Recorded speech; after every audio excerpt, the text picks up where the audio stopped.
Hey guys, it's Drew here, quick video blog. I have a controversial statement to make today. And before I make this statement, I want to say very clearly and very plainly that you can tell from the numbers on my YouTube videos, you can tell from the numbers on my Instagram account or my Facebook account that I am not an influencer. I repeat, I am not an influencer.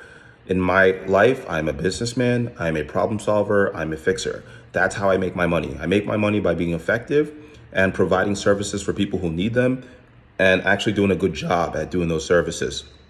That's it. People call me to make them millions of dollars, and that's what I do. I have a holding company, I have an e-commerce management company, I have a duct cleaning company and equipment leasing company, and I also have a distribution company. So this is how I make my money. This is how I've been able to, buy a house that is 5,500 square feet with a gym in it, with a movie theater in it. I'm actually in my home office right now. Barracuda 7 is one of my companies. It's a holding company. I'm in my home office right now in that house, okay? So I'm not making this from the perspective of a hater. I don't envy these people that I'm talking about. It's just an observation that I'm making, okay? What I'm trying to say in this video is that I believe that 99% of influencers are broke. 99%.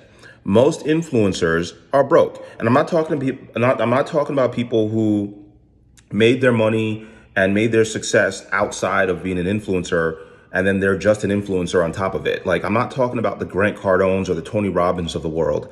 Like, those people have real money.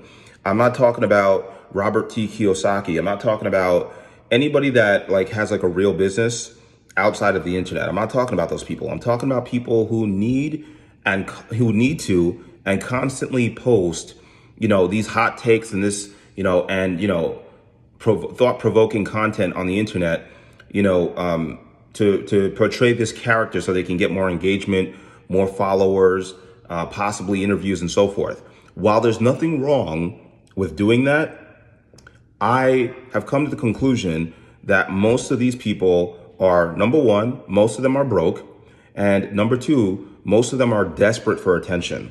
Desperate for any form of attention that they can find because their livelihood depends on it, okay? Now, one of the ways I came to this conclusion is partially because I know from managing e-commerce companies and being in e-commerce and internet marketing in general, I know that, when you advertise something, a percentage of people click on it, interact with it, and even a smaller percentage of that buy whatever you're selling.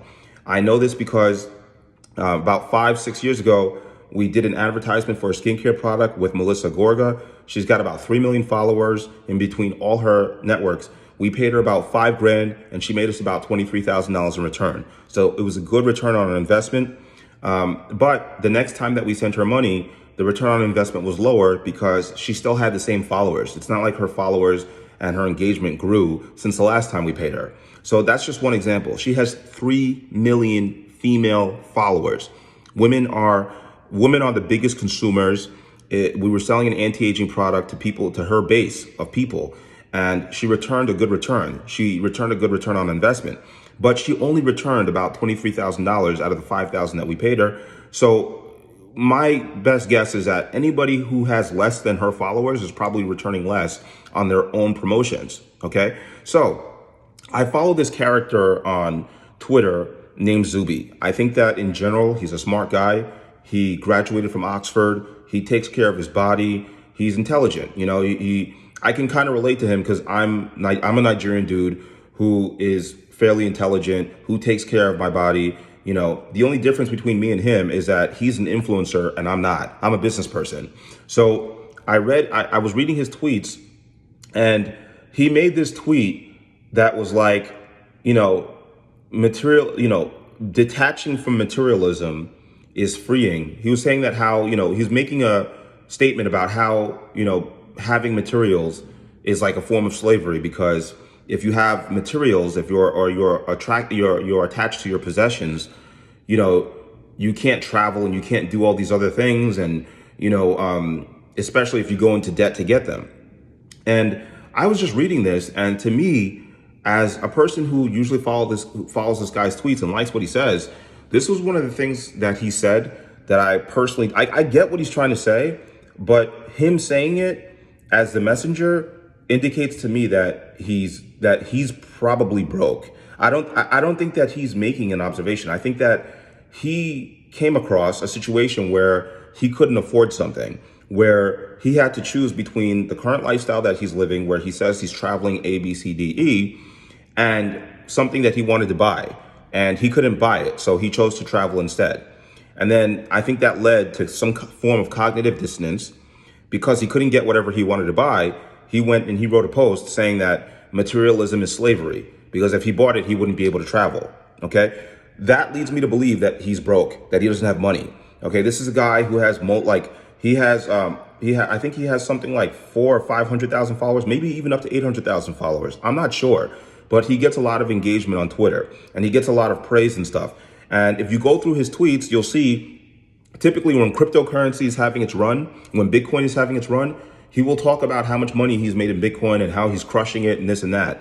And I don't doubt it. I don't doubt that he's made money in Bitcoin. But I'm simply saying that I think he's broke because it's like people who live this lifestyle, like I have a 50, again, I'm not saying this to brag. It's just what it is. I have a 5,500 square foot home.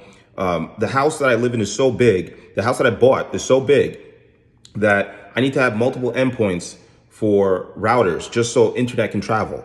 There's some parts of the house that if you go to, if I don't have an extender, I can't get internet. That's how big the house is.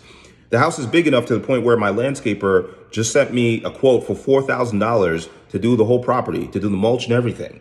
Okay. The house is big enough that it has a movie theater, it has a gym in it. It has a 3-car garage with 3 cars in it.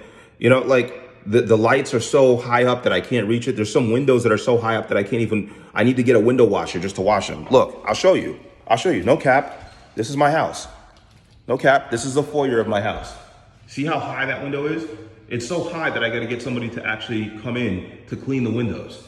You know, and then the chandeliers. I mean, like, look, I'm not capping when I'm saying this. You know, and I'm not flexing either. I'm just simply saying that be careful which influencers you listen to for money advice or for success advice, because a lot of these people are so busy trying to get engagement and so busy trying to get reactions out of people and so busy trying to get attention that they're not actually doing business.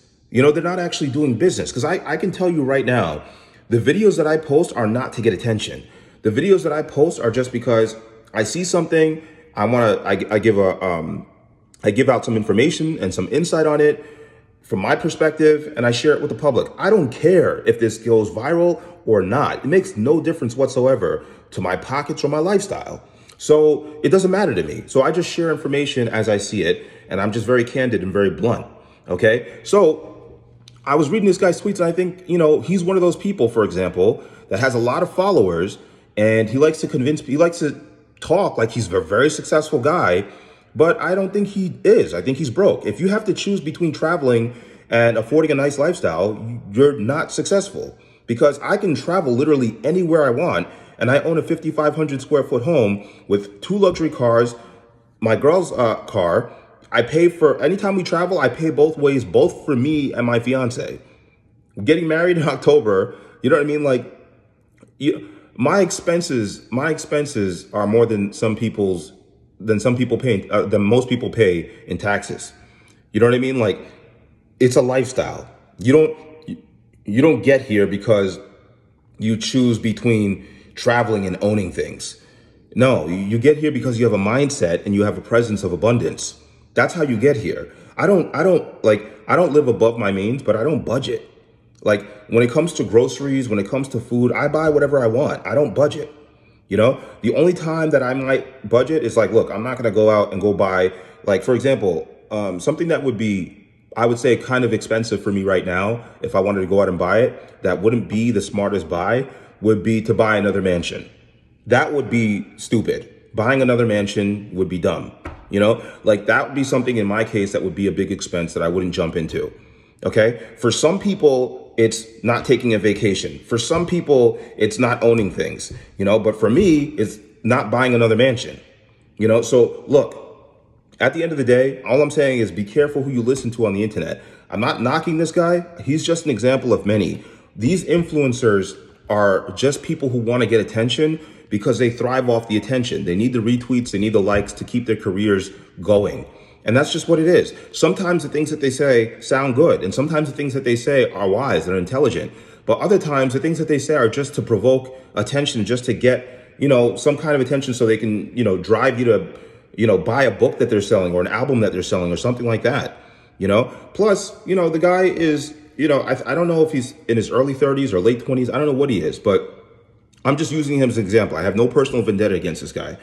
The guy is, he seems fairly young and whatnot. And I saw a lot of the comments in those tweets, and they were all talking about it's just weird to see these people who claim to have so much money and talk about how much they make off Bitcoin and how much they make doing this and how much they make doing that. It's just weird to them to see them talking from a place of scarcity and a place of fear and a place of minimalism. All of a sudden they become minimalist. But when Bitcoin starts running, all of these people are running their mouths talking about how much money they made and how much of a bigwig they are. And they feel like they're freaking ballers or something. No, you either live this lifestyle or you don't. You're either an entrepreneur mindset, you're a go-getter, you're a risk taker, or you're not, period. I've been this way for the longest time.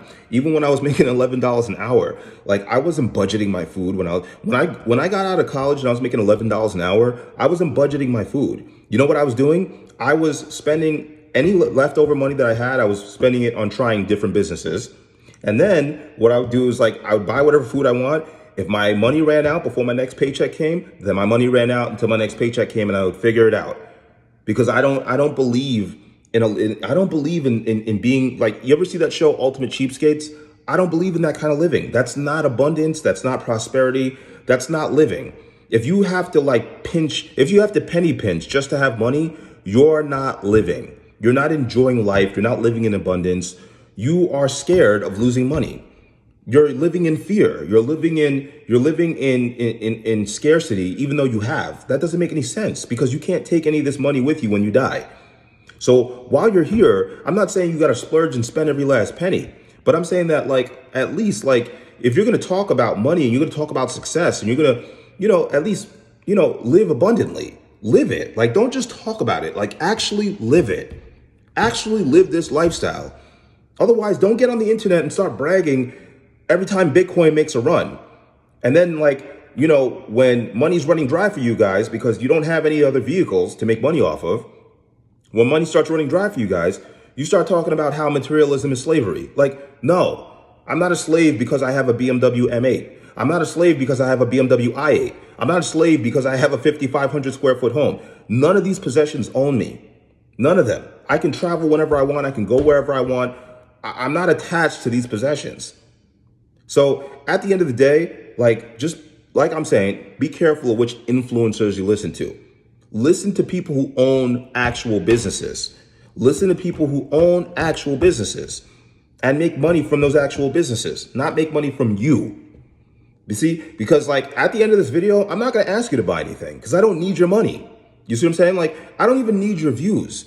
I just like to share this information with people because I want people to be hip to game. I don't need your money and I don't need your views. If you watch it and you learn something from it, that's all that matters. That's all I care about. I just want people to be a little bit more wiser. There's so many people out there selling bullshit and talking about giving out stock advice, giving out cryptocurrency advice, telling you sign up for this course, buy this, buy that, hawking all their bullshit online. And a lot of these people they're not actually the people that they say they are. You go and meet them in real life and they're telling you they got to choose between traveling and owning things. That's not wealth. That's not wealth. You ask any wealthy person, you think freaking Tyler Perry has to choose between traveling and owning his estate? You think so? You know what I mean? You think Elon Musk, you think Ray Dalio has to choose between his estate and traveling? No, that's not the mindset of abundance. That's not the mindset of a go-getter. That's not the mindset of it. Stop knocking people who are more successful than you because you're insecure about your status as a man.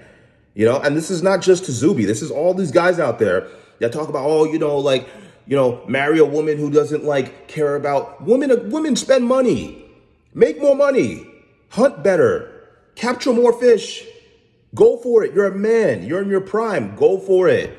Or just, minimalize and just keep your mouth shut.